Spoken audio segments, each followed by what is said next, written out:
let me say something. I think all of us owe an incredible debt to Dr. Ron Paul.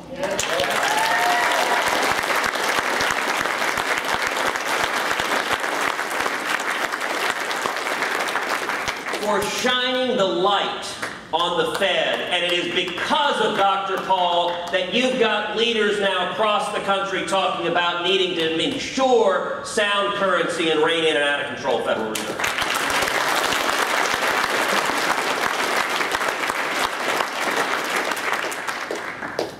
And we need fundamental tax reform. We need to take our Byzantine tax code and take a chainsaw to it.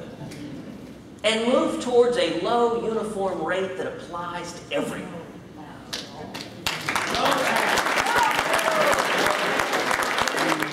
And I'll tell you, the agency I would most like to shut down is the IRS.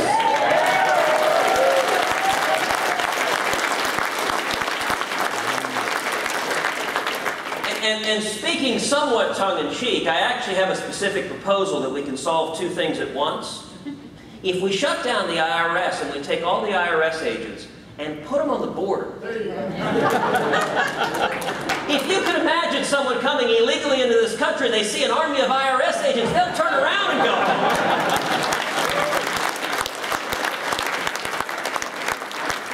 For the record, that's mostly tongue-in-cheek.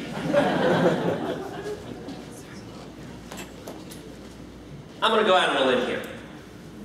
I'm going to guess that I'm not the only person in this room who in the last year has yelled at your television set. I will confess, I'm a TV yeller. If you have turned to your husband or your wife and you've said, "Dear God, if we don't stop what's happening, we are going to lose this country." I'll tell you, it is easy to pick up the papers, to watch the television, and to get demoralized, to get dispirited. I'm convinced something absolutely incredible is happening. You know, one of my all-time heroes in the U.S. Senate was Phil Gramm. And I remember back in 1994, if you remember the fight over Hillary Care. Hillary Care looked like it was on the verge of passing. And Republicans in the Senate came up with what I called at the time Hillary Care Light. It was partially socialized health care. I remember I was in law school at the time. I just about put my boot through the television set. I was just like, all right, to heck with all of you. None of you believe a darn thing. I'm going to go to an island and fish the rest of my life. All right, the fisherman's caught.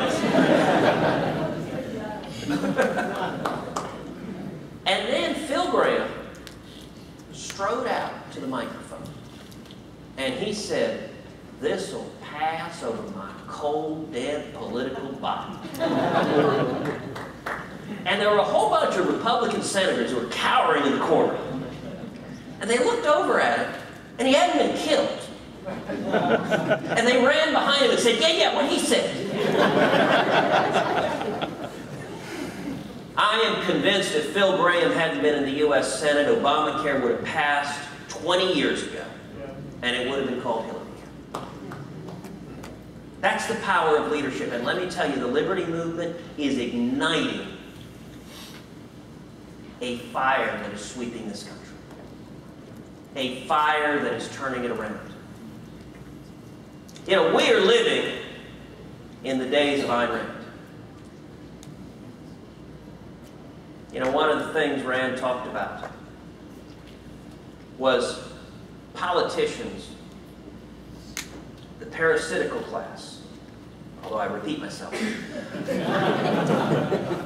setting up standardless, arbitrary systems with unlimited discretion, so that the productive citizens of society have to come on bended knee, seeking dispensation from those in power.